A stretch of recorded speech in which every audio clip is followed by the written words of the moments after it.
안녕하십니까, 여러분. 한 주 또 잘 보내셨나요? 예, 이제는 여름인 것 같습니다.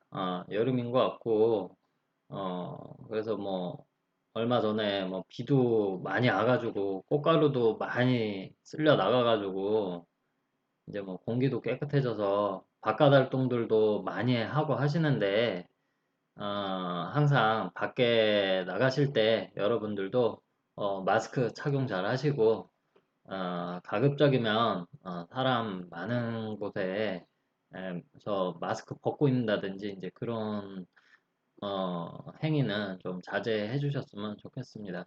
그래서 여러분 그게 이제 여러분들과 여러분들 가족 그리고 여러분들 주변 분들의 이제 안전을 위해서 그렇게 하는 것이니까요.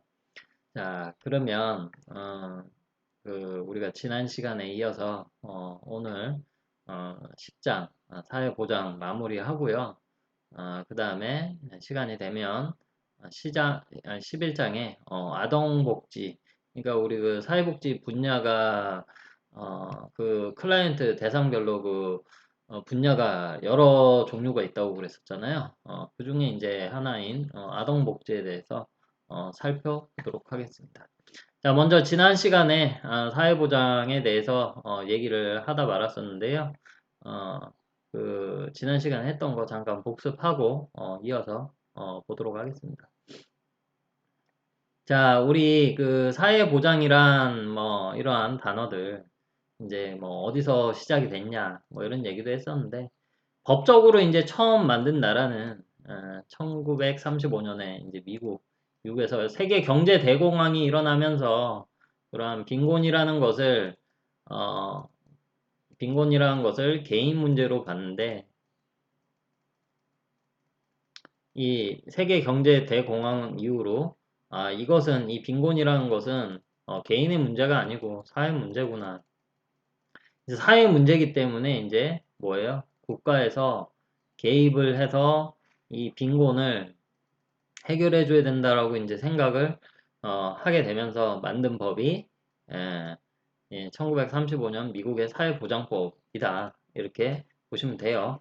그 다음에 이제 이러한 것이 일반적으로 이제 많이 쓰이게 되는 그 계기를 된 게 ILO 국제노동기구죠.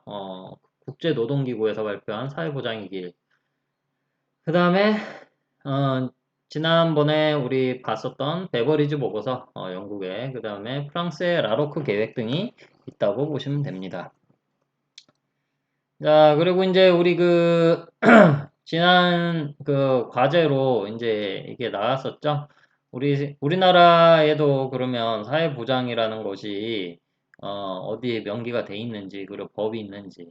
우리나라도 이제 사회보장 기본법이라는 것이 존재한다고 했습니다. 그러면서 이 사회보장이라는 것이 무엇인가? 라고 이제 여기서 정의를 내리고 있죠. 질병, 장애, 노령, 실업, 사망 같이 이제 예측할 수 없는 이런 사회적 위험으로부터 국민을 보호하고 빈곤을 해소해서 궁극적으로는 국민 생활, 어, 삶의 질을 향상시키기 위해서 제공되는 뭐예요? 사회보험, 그 다음에 공공부조, 그 다음에 사회복지 서비스 및 관련복지제도. 지난 시간에 과제로 냈었던 게 이제 이거죠. 사회보험과 이제 공공부조죠. 그래서 우리가 사회보장을 이제 구분을 크게 세 가지로 이제 구분을 합니다. 사회보험, 공공부조, 사회복지 서비스 및 관련복지제도. 그래서 우리가 지난 시간에 사회보험에 대해서 얘기하다가 끝났던 것 같아요. 그래서 그 부분도 살펴보고 공공부조에 대해서도 살펴볼 거고 11장에서부터 나오는 내용이 이제 이 사회복지 서비스와 관련 복지 제도들에 대한 내용이 되겠죠. 그래서 운영 원칙, 그다음에 사회보장의 기능, 이런 얘기도 쭉 다 했습니다. 그래서 이러한 사회보장의 이제 재원 얘기를 했었었는데요. 이 재원이 결국에 우리나라에서 그 국민들을 위한 여러 가지 이제 사회보장을 이제 사회보험, 공공부조, 여러 가지 사회복지 서비스라 한다 했잖아요. 그러면 이제 그런 것을 할 때 들어가는 이제 돈을 이제 우리가 재원이다라고 이제 생각하시면 된다 했잖아요. 그럼 그 돈이 어디서 나오냐? 그래서 사회보험 같은 경우는 사회보험 같은 경우는 뭐예요? 보험료, 보험료. 우리 그 보험에 가입을 하면 보험료를 납부를 해야 됩니다. 여러분들 국가에서 운영하는 사회보험, 보험료 다 납부해야 돼요. 예, 보험료 다 납부해야 됩니다. 건강보험료 돈 내야 되죠. 예, 국민연금 보험료 내야 되죠. 산재보험료 내야 되죠. 장기요양보험료, 고용보험료 다 내야 됩니다. 그 내지 않은 사람은 그 혜택을 받을 수가 없어요. 자, 그 다음에 이제 공적 구조가 있었죠. 공적 구조, 그 다음에 사회복지 서비스. 자, 이 두 가지는 세금으로 충당을 한다. 이렇게 보시면 됩니다. 사회보험 같은 경우는 보험에 가입한 사람들이 매달 돈을 내잖아요. 그죠? 그 보험료로 운영을 하는 것이고, 공적 구조와 사회복지 서비스 등은 이제 국민들이 낸 세금, 국민들이 이제 국세를 내고요. 지방세를 내게 됩니다. 국세는 중앙정부에다가 내는 돈을 얘기하는 거고요. 지방세는 지방정부에다가 내는 돈을 얘기하는 거예요. 예.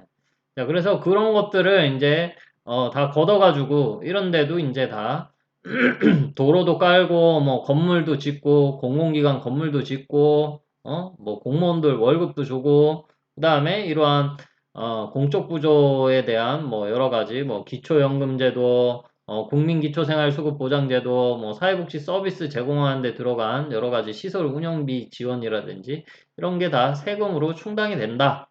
이렇게 여러분들이 이해를 하시면 될 것 같습니다. 지난 시간에 다 했던 내용이에요. 자, 그러면서 우리가 어, 여기서 사회보험, 공공구조 이렇게 세 가지로 구분을 하는데 그 사회보험에 이제 첫 번째 있게 되는 게 국민연금이 있다고 그랬습니다. 국민연금 제도. 국민연금이 뭐예요? 나중에 노후에 타는 연금을 얘기를 하는 거죠. 자, 그래서 뭐 국민연금은 뭐 국가, 기업, 근로자가 같이 이제 부담을 해서 이제 운영되는 방식을 이제 가진다. 뭐 이런 얘기를 쭉 했었었고요. 지난 시간에 다 했던 얘기니까 간단하게 하고 넘어가도록 하겠습니다. 자, 뭐 일단은 국민연금의 좀 특징이라고 보면 뭐 강제가입이죠. 돈 버는 사람들은 소득이 있는 사람들은요. 강제로 국민연금에 다 가입이 됩니다. 나는 가입하고 싶지 않아. 나는 안 받아도 돼. 이게 아니죠. 무조건 가입을 해야 돼요. 그리고 소득 재분배 성격도 지녀요. 그러면은 이게 뭐야? 많이 낸 사람은 많이 받고 적게 낸 사람은 적게 받는 거 당연한 거 아니야? 예, 그건 맞는 말이죠. 그래서 우리가 적립금이라고도 얘기하는데 적립금에다가 플러스 알파가 붙는데 이게 이자잖아요. 이자가 붙는데 소득이 적은 사람들은 적립금액이 적잖아요. 그쵸? 그러니까 그 사람들에게는 이자를 많이 붙여주는 거고요. 소득이 많은 사람들은 적립금이 많잖아요. 그러니까 굳이 이자를 많이 붙여주지 않는 거죠. 어쨌거나 저쨌거나 소득이 많든 적든 간에 자신이 낸 돈에 플러스 이자는 다 받아간다. 대신 그 이자를 붙여주는데 소득이 적은 사람들에게 이자를 더 붙여줘서 소득 재분배 성격을 좀 띠더라. 이렇게 보시면 될 것 같습니다. 자, 그 다음에 뭐 장기적인 보험 성격으로 뭐 최소 20년. 근데 원래 법적으로는 10년 이상만 납부를 하면 국민연금은 타실 수가 있습니다. 근데 보통 20년 이상은 가입을 해야지 좀 뭐 한 돈 100만 원 정도 받을 수 있는 그런 구조로 만들어져 있어요. 지금 설계가 그래 돼 있어요. 그리고 이런 국민연금의 또 특징이 뭐예요? 보편주의, 보편성을 띈다. 선별주의가 아니다. 예, 국민연금에 가입을 한 사람은 소득이 있는 우리나라 국민은 누구나 다 국민연금에 가입을 할 수 있고 심지어는 소득이 없는 사람도 내가 가입을 하고 싶어 하면은 가입을 할 수가 있다라는 것이죠. 그래서 누구나 다 어떠한 제한을 두는 게 없어요. 대신 이제 나이는 있어야 되겠지. 뭐 갓난쟁이한테 뭐 국민연금을 가입을 해라 말이 안 되잖아. 그렇죠? 만 18세는 넘어가야 된다. 그 60세까지. 예. 자, 그 다음에 이제 국민연금의 역사, 뭐 1988년도에 시행이 됐다. 뭐 이렇게 이 정도만 아시면 되고요. 그 다음에 이제 그 가입자 종류가 좀 있다 했었죠. 네 가지 종류가 있다라고 말씀을 드렸었습니다. 이게 광고가, 죄송합니다. 자, 가입자 종류가 있다고 그랬습니다. 국민연금에 가입을 하는데, 일반적으로 가장 많이 가입하는 형태가 사업장 가입자예요, 사업장. 사업장 가입자가 뭐예요? 내가 어떠한 회사에 취직을 해서 근로자로서 어떤 사업체에서 일을 하잖아요. 그쵸? 그런 사람들은 다 사업장 가입자예요. 예. 자, 소득이 있는 거죠. 그 다음에 지역 가입자는 뭐예요? 소득이 있긴 있는데, 아, 내가 그 사업장의 내가 대표야.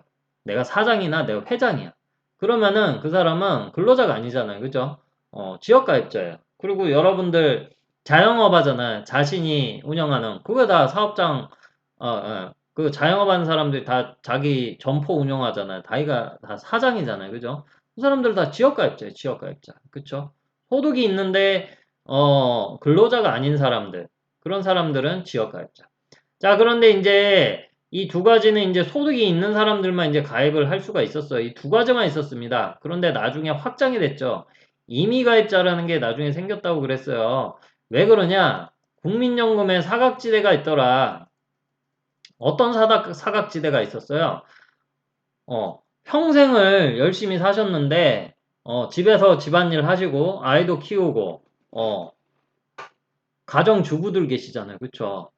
소득은 없어요. 그런데 이제 그분들은 가입을 하고 싶어도 가입을 할 수가 없었기 때문에, 가정주부들, 지금의 할머니가 되신 분들은 국민연금을 못 하시는 거예요. 말이 안 된다. 자, 그래서 소득이 없어도, 자기가 가입을 하겠다는 사람 받아줘라. 이렇게 얘기를 하게 된 거죠. 그래서 소득이 없는 사람도 누구나 다, 예를 들어서 여러분들 같은 경우, 지금 갓 대학생이 된 이제 만 18세가 넘어가서 19세, 20세 되신 분도 계시겠지만 여러분들은 임의 가입자로 가입을 하실 수가 있게 됩니다. 임의 가입. 소득이 없어도 마음대로 선택을 하실 수가 있어요. 그 기준이 매년 틀려지기는 하는데 매월 45만 원인가 50만 원 내가 소득이 있는 걸로 해가지고 보험료를 여러분들이 설정을 하실 수가 있습니다. 해서 가입을 일찍 하시면 일찍 하실수록 유리한 게 국민연금 제도예요. 자, 가입을 할 수가 있고. 자, 임의 계속 가입자는 원래 뭐냐, 국민연금이 들 수 있는 나이가 60세가 넘어가게 되면, 여기 만 60세야, 만 60세. 만 60이 이제 넘어가게 되면, 이제 납부의 의무가 사라지게 됩니다. 그런데 이제 문제는, 나는 정년이 65세야. 난 65세까지 일을 할 수가 있어. 그러니까 소득이 있잖아. 굳이 나는 뭐 60세 이후에도 나는 더 넣을 거야. 그래서 최대 5년간 더 납부할 거야. 해서 이미 계속 가입자로 해서 더 납부를 하셔도 무방해요. 무방해요. 자, 이렇게 가입자 종류가 네 가지가 된다라는 거, 이렇게 있다라는 거 보시면 되고. 그 다음에 이제 국민연금은 이제 탈 수가 있는 게, 연금급여가 있고 일시금 급여가 있는데, 이거는 뭐 특수한 상황들, 장애가 와가지고, 한 번에 받아들이는, 뭐 사망해가지고, 때까지 냈던 거 돌려받는 거, 그 다음에 유족들이 받겠죠. 그 다음에 이제 반환일시금은 내가 원래 10년을 채워야 되는데 10년, 가입기간 10년을 못 채우고 끝났다. 그러면은 내가 냈던 돈 이자 쳐서 돈 돌려받습니다. 아니면은 국민연금에 가입을 해 있었다가 내가 공무원이나 군인이나 선생이 될 수도 있잖아요. 그러면은 이제 그 연금으로 넘어가잖아요. 그죠? 참고로 연금은 한 가지, 공적연금은 한 가지밖에 가입을 할 수가 없어요. 국민연금, 공무원연금, 군인연금, 사학연금 이 네 가지 중에서 한 가지만 가입이 가능해요. 그렇기 때문에 이제 선택을 하게 되는 거죠. 그래서 그런 경우 이제 이때까지 냈던 돈 돌려받을 수 있어요. 자, 일반적으로 제일 많이 받는 게 이제 연금급여, 이 노령연금. 일반적으로 받는 노인들이 이제 노인 65세가 돼서 받게 되는 연금을 노령연금이라고 얘기를 하는 거예요. 노령연금. 자, 그 다음에 장애연금은 장애가 와가지고, 일하다 다치든, 놀러 가다 다치든, 뭐, 여러 가지 질병들로 인해가지고, 질병 사고나, 그래서 일하지 못할 정도로 장애가 생기게 되면 장애연금이 나오게 됩니다. 그리고 유족연금이 있어요. 내가 죽고 나면은 뭐야, 나랑 생계를 같이 했던 나의 가족 대부분 노인이 돼서 받게 되니까 노인들이 받게 되니까 그 배우자 할머니나 할아버지가 되시겠죠. 그 유족연금. 그래서 내가 냈던 돈의 100%는 받을 수가 없고요. 아니, 그러니까 내가 예를 들어서 65세부터 받았던 연금이 매달 100만 원이었어. 어, 매달 100만 원이었으면 유족들이 이제 내가 이제 사망을 했어.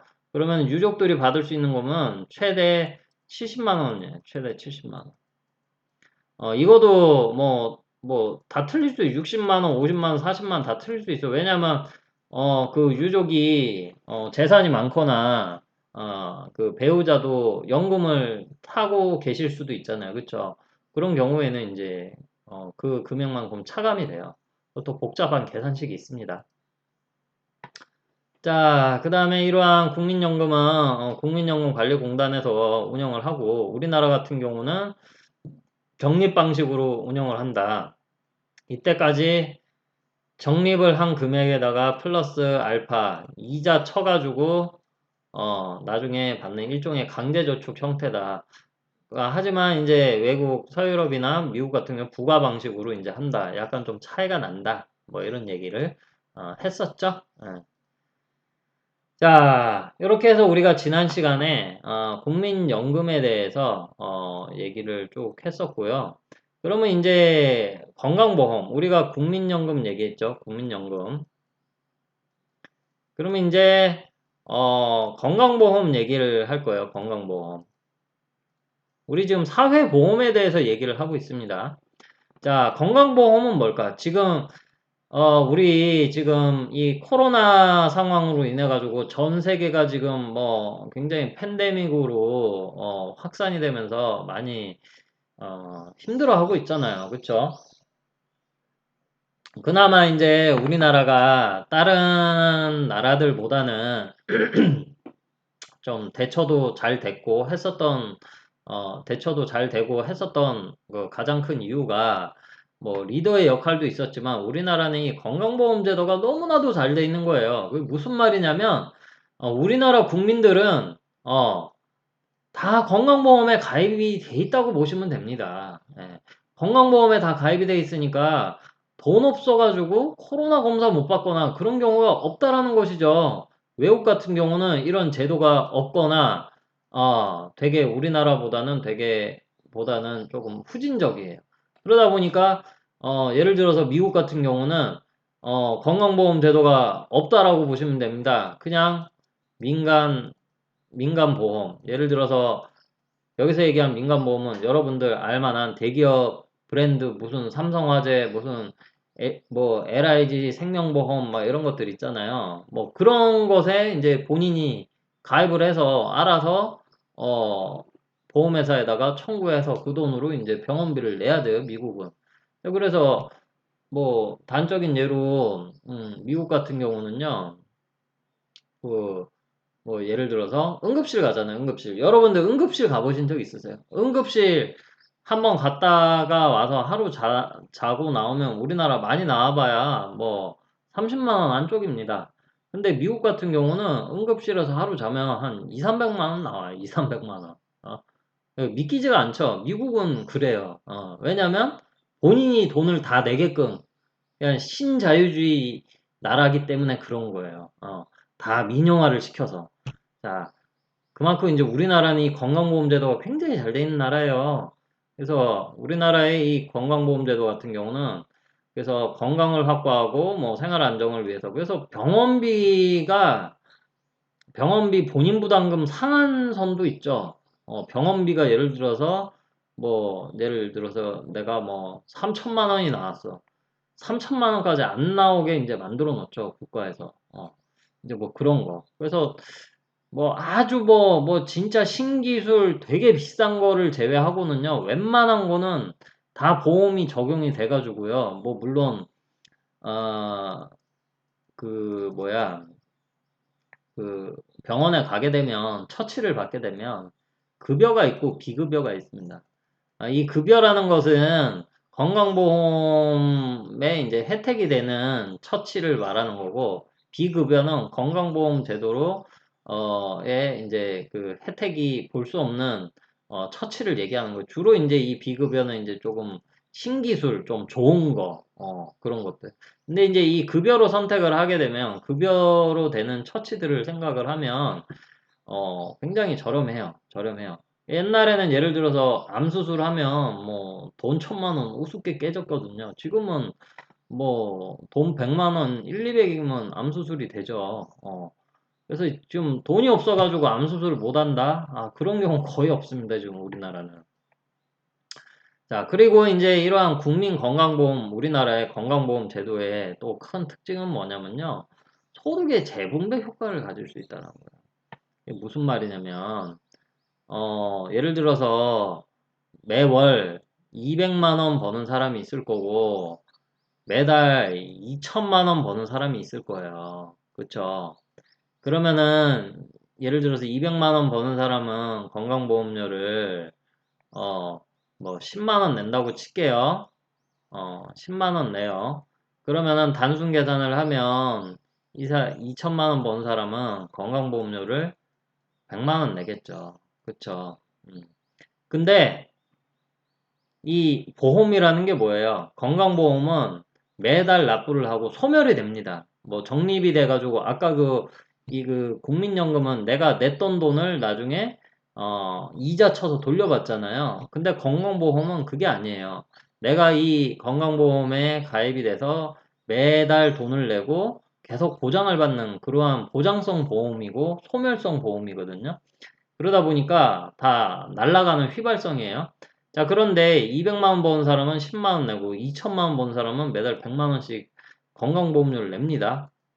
근데 여기서 중요한 거. 돈은 2천만 원 버는 사람이 이 사람보다 90만 원 더 내는데 혜택은 어떨까요? 혜택은 동일해요. 동일해요. 우리나라의 우리나라에 돈이 적던 많던 간에 모든 사람은 다 건강보험에 가입이 돼 있으면 똑같은 혜택을 봅니다. 뭐 예를 들어서 2천만 원이 아니고 뭐 한 달에 1억 버는 사람도 똑같은 200만 원 버는 사람이랑 똑같은 혜택을 보게 돼 있어요. 그렇기 때문에 소득의 재분배 효과를 보는 거예요. 소득의 재분배.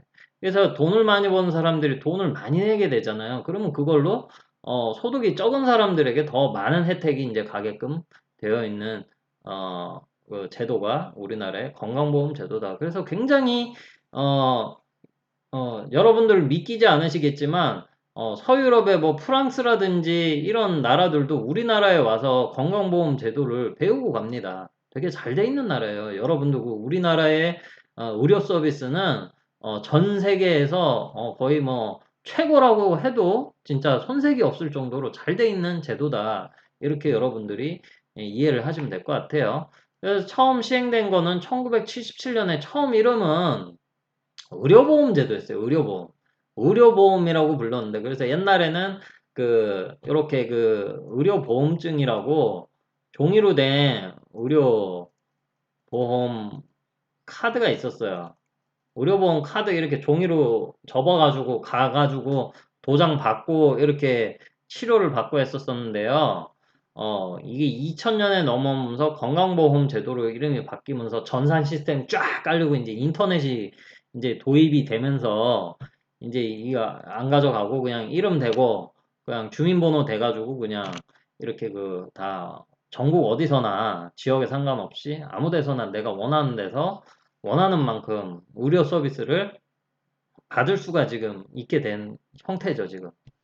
그리고 가입자는 뭐, 국내 거주하는 국민이다. 근데 지금은 이제 우리나라 국민뿐만 아니라, 외국인도 가입이 돼요. 외국인도 다 가입이 돼. 대신 이제 우리나라 국민보다는 조건이 까다롭겠죠. 그 다음에 가입자는, 국민연금처럼 직장 가입자가 지역 가입자로 이제 나눠지게 됩니다. 직장 가입자는 뭐예요? 근로자.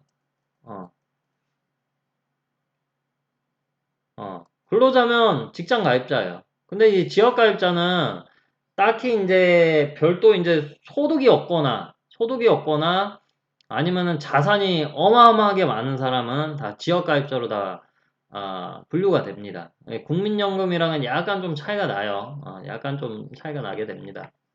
자, 이렇게 해서 국민건강보험 제도가 이렇게 있는데요. 자, 여러분들이 그 아시는 것보다도 우리나라는 진짜 국민건강보험은 진짜 되게 잘 돼 있는 나라예요. 실제로 그 외국에 있는 우리나라 그 교민들 있잖아요. 교민들, 유학생들이 이 교민이라 해서 뭐 그 시민권을 딴 사람은 제외예요. 영주권자. 영주권은 퍼머넌트 비자라고 해서 예를 들어서 미국에 영주권 가진 사람이다. 그러면은 국적은 우리나라 사람인데 미국에서 장기간 체류할 권리를 받은 사람을 영주권자라고 얘기한 거예요. 그 시민권을 따는 순간 그 사람은 한국 사람이 아니고 미국인이 되는 거죠. 미국 사람. 뭐 물론 그 인종은 원래 그거는 한국이겠지만 국적이 이제 아메리카로 이제 바뀌게 되는 거죠. 어쨌든 간에 그렇게 교민이나 유학생들이 뭐예요? 큰 수술이나 이빨 치료를 받거나 할 때 다 우리나라 들어와서 수술을 하고 의료 처치를 하고 나가게 됩니다. 그만큼 우리나라가 이거는 진짜 최고입니다. 최고. 여러분들이 이거는 자부하셔도 돼요. 세상에서 그 뭐야 감기 걸려가지고 그 병원 가가지고 한 3, 4천 원 내가지고 3, 4천 원 내고 치료받는 나라는 전 세계에 우리나라밖에 없어요. 자, 그 다음에 우리가 볼게 산업재해보상보험 우리가 줄여가지고 산재보험이라고 이제 많이 부르게 되는데요. 산재보험, 산업재해. 이 보험이 우리나라에서는 가장 오래됐어요. 1964년에 우리 그 우리 그 뭐야 앞에서 얘기했던 국민연금 같은 경우는 1988년에 시작이 됐고요. 건강보험 같은 경우는 언제 시작이 됐어요? 의료보험 시절 1977년. 근데 이제 산재보험 같은 경우는 1964년부터 시작이 됐습니다. 그만큼 오래된 보험인데요. 여러분들 앞에서 제가 잠깐 설명을 했었는데 독일에서도 처음 시작이 된 사회보험 제도가 이제 산재보험부터 시작이 됐습니다. 산재보험. 그래서 이 산재보험은 이 보험료를 누가 낸다? 아, 사업주가 다 내요. 사업주가 다 돼.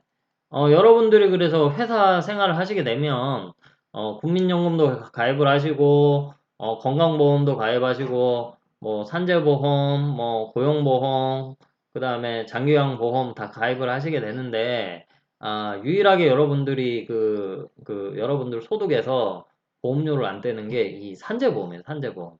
사업주가 다 내요. 왜냐면, 이 일을 하다가 다치게 되었을 때 이제 근로자가 다쳤을 때죠.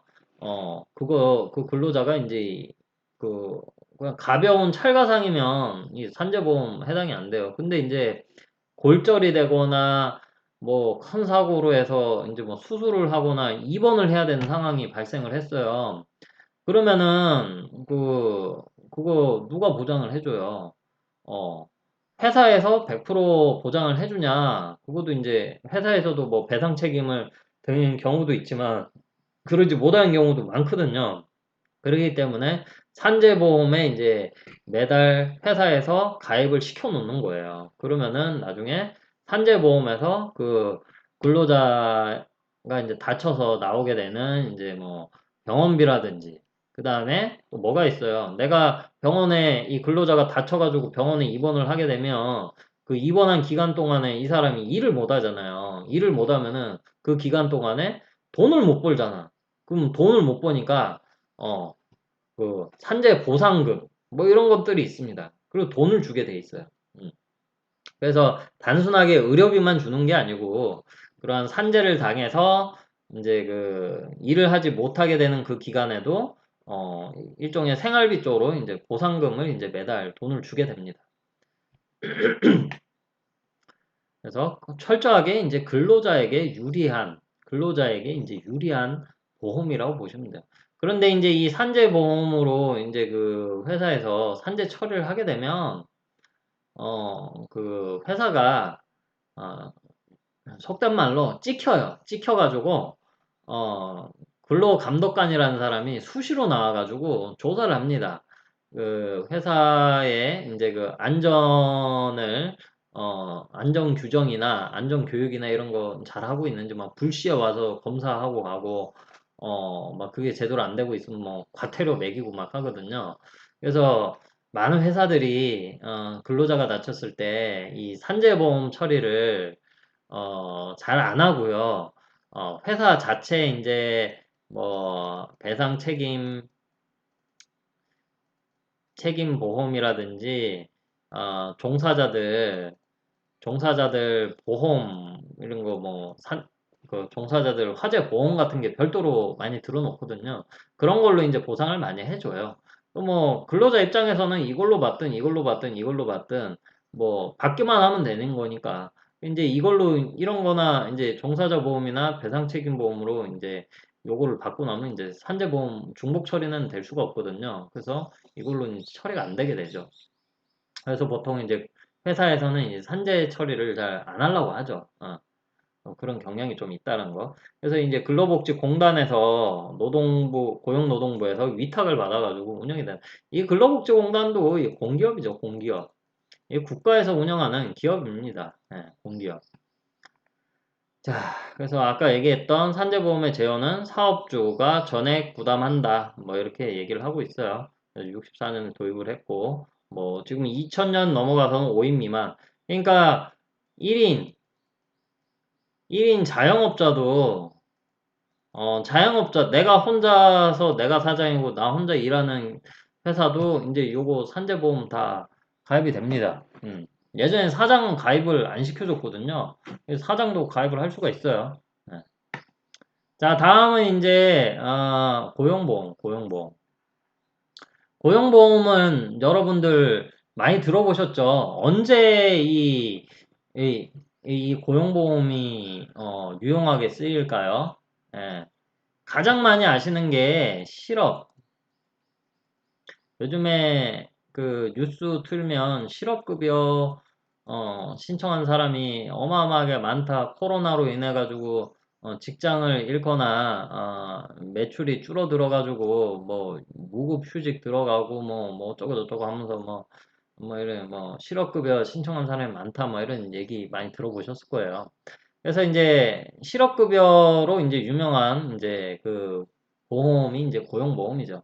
이제 이 고용보험도 철저하게 근로자를 위한 제도다.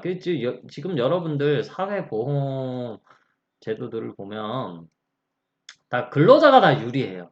어, 국민연금이나 건강보험료도 근로자들은 회사에서 반씩 내줘요.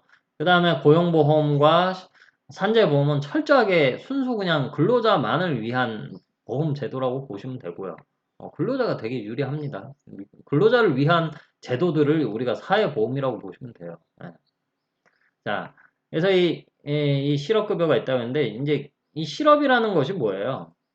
그 내가 회사가 망해서, 이렇게 내가 실업자가 되는 것도 있을 수도 있고, 회사에서 잘릴 수도 있는 거고, 그죠? 뭐, 무슨 회사에서 뭐 구조조정을 통해서, 아니면 뭐 억울하게 잘릴 수도 있고요. 자, 뭐 어쨌든 간에 근로자가 이제 뭐 불의의 이제 뭐 여러 가지 사건으로 인해서, 실직을 하게 되면, 당장에, 직장을 구하기 전까지, 뭐예요? 손가락 빨고 지낼 수가 없잖아. 일을 안 하니까 월급을 못 받잖아.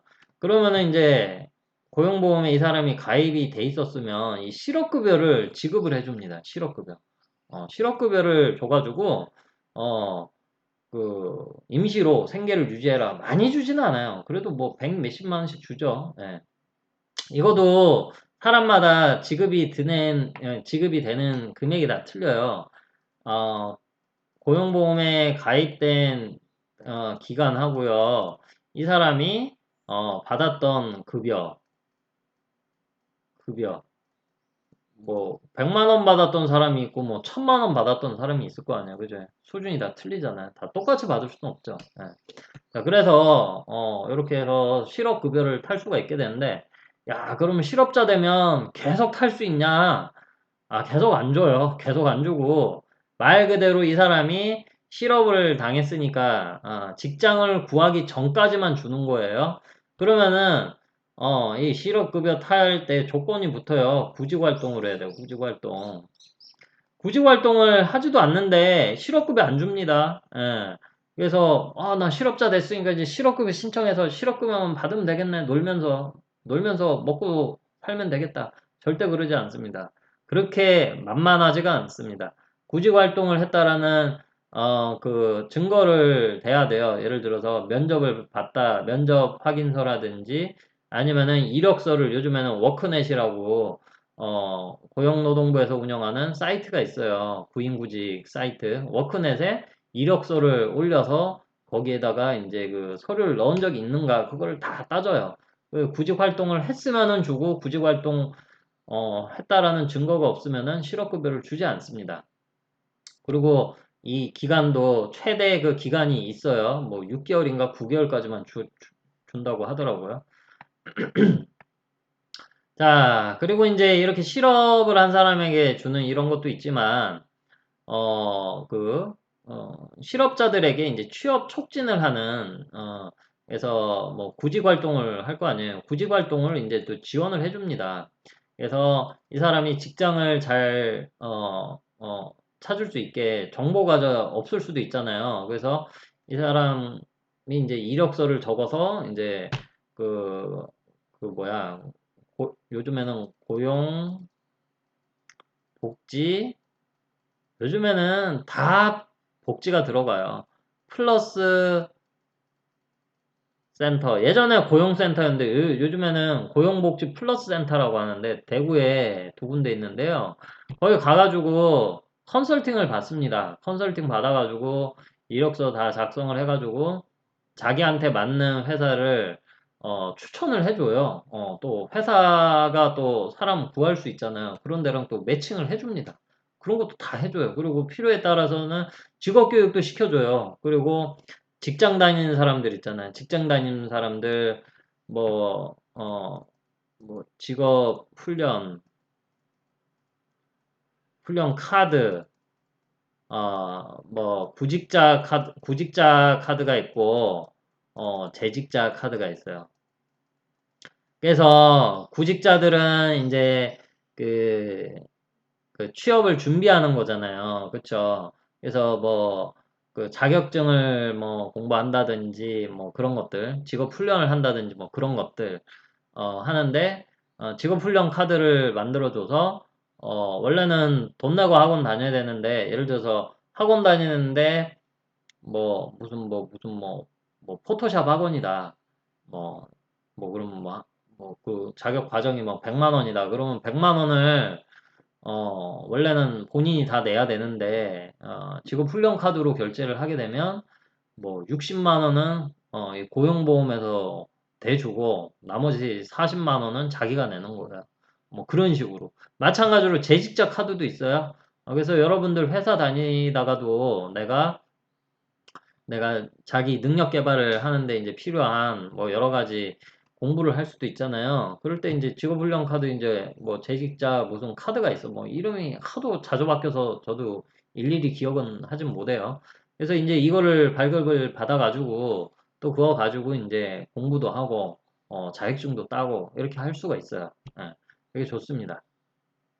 자, 그래서 이제 뭐 어쨌든 간에 그래서 이제 근로자가 직업 안정에 이제 해서 잘 일할 수 있게 실업 예방과 그리고 고용 촉진 그리고 직업 능력 개발 뭐 이런 것도 있죠. 자, 참고로 여기에 나와 있지 않은데 여러분들 나중에 이제 뭐 그 여성들 요즘에는 여성들이나 남성들이나 이제 다 쓸 수 있죠. 육아휴직. 육아휴직을 쓰게 되면 휴직을 하니까 회사에서는 돈을 안 주겠죠. 그런데 육아휴직을 쓸 때 이제 육아휴직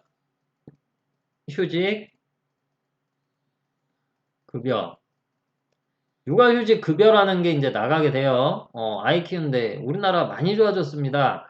옛날에는 육아휴직이라는 게 있어도 못 썼는데 요즘에는 육아휴직 1년 쓸 수 있죠. 1년 남자가 써도 돼요. 여자가 써도 돼요. 그 다음에 6개월씩 남자가 6개월 쓰고 여자가 6개월 써도 상관없습니다. 쪼개서 써도 돼요. 그리고 아이 태어나자마자 바로 안 써도 됩니다. 초등학교 2학년 전까지 쓰면 돼요. 되게 좋아요. 그래서 이 육아휴직을 쓰게 되면 육아휴직급여를 누가 주냐? 이 고용보험에서 주게 돼요. 고용보험. 마찬가지예요. 출산 전후 휴가라고, 출산 전후 휴가는 남자는 쓸 수가 없고, 아이를 낳은 여성이 쓸 수 있는데, 최대 90일이거든요. 90일이니까 약 3달이죠? 3달치 월급을 이 고용보험에서 또 내줘요. 그래가지고, 여러분들이 생각하는 것보다도 우리나라의 이 고용보험을 통해서 이 근로자들이 이제 혜택을 받을 수 있는 게 뭐 실업급여도 있지만, 제일 많이 하시는데 직업훈련도 할 수 있고요. 이런 구직 활동하는데 지원도 받을 수 있고, 출산 전후 휴가 갔을 때 이제 돈 받는 거, 육아휴직급여, 뭐 이런 거 다 고용보험을 통해서 우리가 그 근로자들이 그 혜택을 다 보고 있다. 이렇게 보시면 될 것 같아요. 자, 다음에 있는 것은 이제 노인 장기요양 보험제도가 있습니다. 노인 장기. 자, 이거는 이제 당장에 여러분들이 혜택을 보진 않아요. 그거는 지금 이제 여러분들 65세가 넘어가면 우리가 뭐라고 부르는가요? 노인이라고 부르잖아요. 자, 노인이 되면 여러 가지 노인성 어, 질환들이 이제 많이 생기게 되죠. 노인성 질환 뭐가 있어요? 뭐 파킨슨, 뭐 치매, 중풍 등 다양한 노인성 질환들이 있습니다. 그런 걸로 인해 가지고 옛날에 이런 게 오시면 누가 돌봤어요? 가족이 돌봤죠, 그죠? 가족이 돌봤어요, 가족. 그냥 가족이 근데 돌봤는데 그래서 옛날에 드라마나 영화 보면 치매 어르신이 집에서 모시고 그냥 살았죠. 그런데 그렇게 되면 집에 치매 어르신 혼자 두고 못 댕기잖아요. 그죠? 그게 굉장히 힘들었단 말이에요. 근데 요즘에는 뭐예요? 이 가족이 이제 핵가족이 되고, 뭐, 아들, 뭐, 하나, 뭐, 딸 하나, 뭐, 이래 키우는데, 뭐, 그래도 뭐, 다 자기 가정이 있고, 일해야 되고, 할 수가 없잖아. 그지? 돌볼 수가 없잖아.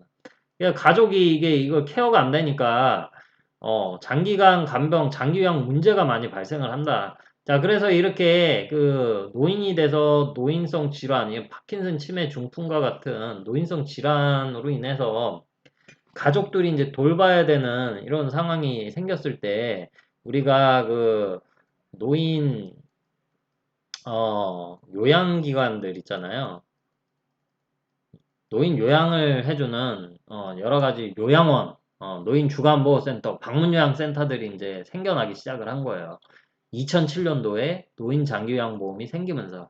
자, 그러면 이제 예를 들어서 이런 얘기를 할게요. 뭐 요양원이다. 요양원에 옛날에 나의 부모를 모셔다 놓고 한 달 매달 돈을 내면 기저귀 값도 내고 식대도 따로 내고 하면은 한 달에 뭐 150에서 200만 원을 냈습니다. 그런데 지금은 이제 이 노인 장기요양 보험 제도가 생겨나면서 사람들이 다 장기요양 보험료를 다 내잖아요. 근로자들은. 근로자뿐만 아니라 우리나라 국민들은 다 내거든요. 그러면은 어떻게 돼요? 그 돈을 모아가지고 이제 일부 부담을 하게 되니까 옛날에 150, 100, 200만 원 내던 돈은 지금은 50만 원, 60만 원만 내면 굉장히 줄어든 거죠. 비용 절감이 된 거예요. 그리고 이 제도가 생겨나면서 장기요양 보험료를 내면서 또 생겨난 게 뭐냐면은 여러분들 집 주변에 보면은 무슨 요양센터, 무슨 노인복지센터 되게 많이 생겼을 거예요. 예. 이 보험 지급 형태로 하면서 일종의 그 노인 관련된 기관들이 병원처럼 시스템이 되었습니다. 그 센터나 요양원에 많은 어르신들이 많은 서비스를 받으셔야지 그 센터에서 건강보험공단에다가 돈을 청구하는 시스템이에요. 병원이랑 똑같아요. 그래서 노인들을 많이 이렇게 모집을 하려고 많이 하고 있어요. 그래서 지금 노인 관련된 기관들이 지금 몇 개 기관을 유형 노인 시설을 제외하고는 비즈니스. 그래서 어르신들 모집을 많이 해가지고 막 하는 데가 굉장히 많습니다. 뭐 불법 보조금 불법으로 막 이렇게 하기도 하고요. 유사 알선 행위도 하고 그건 안 좋은 이면이긴 한데 어쨌든 간에 그래서 이렇게 노인 장기요양 보험법이 생겨나면서 여러분들 장기요양 보험료도 내셔요. 예전엔 건강보험료만 내셨는데 건강보험료 밑에 조그만하게 노인 장기요양 보험료 해가지고 돈을 냅니다. 많진 않아요. 몇천 원 내요. 몇천 원.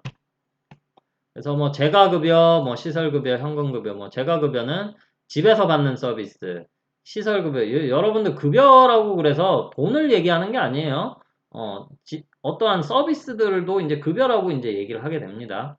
자, 그래서 재가는 있을 때 집가, 집에서 있으면서 받을 수 있는 서비스, 그 다음에 이 시설 서비스, 요양원, 그 다음에 현금급여, 현금으로 돈 받는 거, 뭐 이런 거.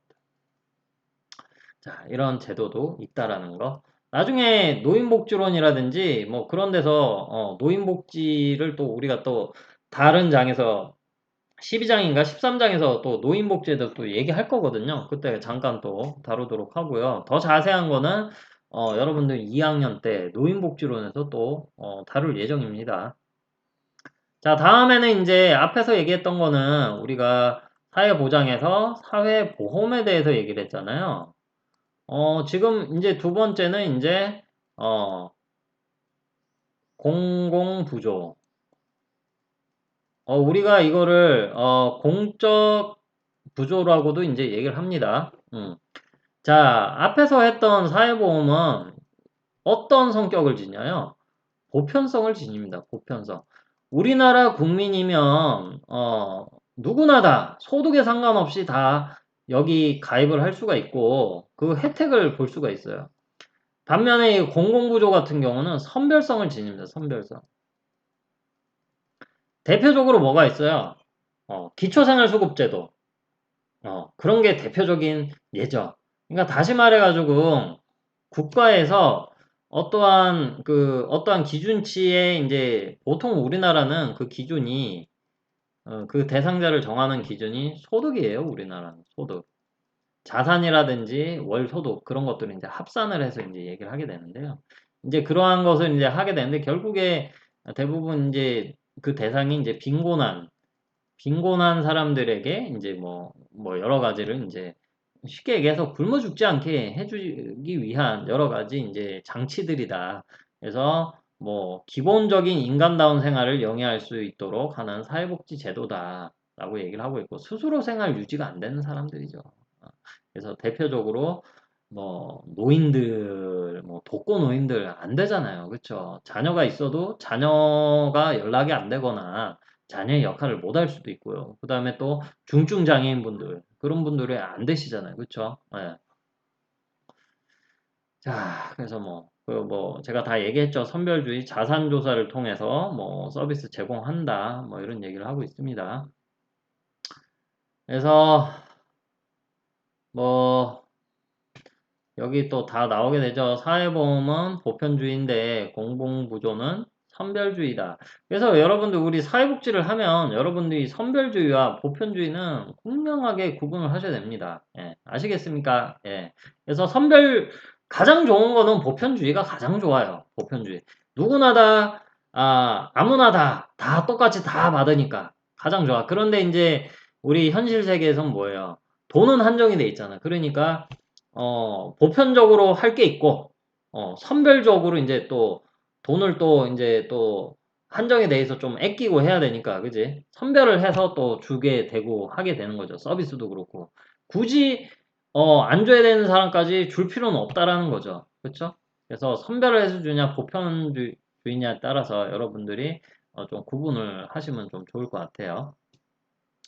자, 그래서 뭐 양제도 뭐 비교해보면 공공부조는 뭐 완전 평등, 사회보험은 기여금에 비례하거나 뭐 가입연한 비례해서 제공. 그래서 뭐 내가 국민연금에 넣은 돈이 많으면 나중에 많이 돌려받는 거고, 그리고 고용보험에 내가 가입이 된 기간이 길면 뭐 실업급여도 나중에 많이 탈 수 있는 거고 뭐 그런 거죠. 그다음에 공공부조는 뭐예요? 주로 그 대상이 빈곤층이 주 대상이라고 하면 사회보험은 전체 국민이 그 대상이다. 그 좀 차이가 나고. 그다음에 요거 빠졌네요. 공공부조는 사후적 어떠한 문제가 발생을 했을 때 어떠한 문제가 발생을 했을 때 그 대책을 그 문제를 해결하기 위해서 접근하는 방식의 이제 제도이고요. 사회보험은 뭐예요? 미리 대비하는 제도. 그래서 뭐예요? 우리 보험. 미리 그 상황이 닥치기 전에 보험을 가입하잖아요. 그렇죠? 응. 그래서 내가 노인이 65세가 되면 내가 소득이 없으니까 연금을 탈 거잖아요. 그래서 보험에 미리 가입을 해 놓는 거죠. 그래서 나중에 돌려받는 거죠.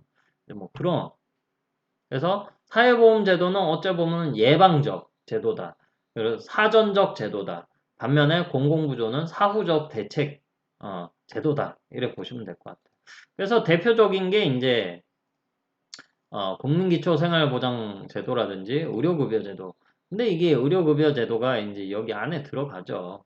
그래서 이제 우리나라 기준중위소득이 좀 익숙하지 않죠? 우리나라는 기준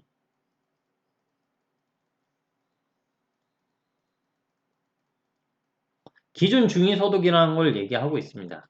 기준 중위소득이 뭐냐면은 어 제일 잘 사는 사람부터 제일 빈곤한 사람까지 일렬로 줄을 쫙 세운다고 보시면 돼요. 쫙 세워가지고 그 기준을 세세하게 나누는 거예요. 그래서 자산이 가장 많은 사람들을 200이라고 치고요. 제일 빈곤한 사람을 제로라고 하고 그 중간을 100이라고 합니다. 그래서 이 우리가 그 기준 중위소득 이 100%를 기준 중위소득이라고 하고요. 그리고 보통 기초생활수급자들 같은 경우는 뭐 여기 30%, 40%, 45%, 이 50%에 되냐에 따라서 뭐 생계급여, 뭐 주거급여, 의료급여, 교육급여 이런 식으로 이 여기 안에 들어와야지 이제 요거 혜택을 이제 다 받을 수 있게 해놓은 뭐 그러한 것이 있습니다. 그래서 이제 그 대표적인 공공부조 기초생활수급보장 제도 같은 경우는 기준 중위소득으로 이제 다 잘라가지고 이제 이렇게 따져가지고 소득을 다 따져가지고요.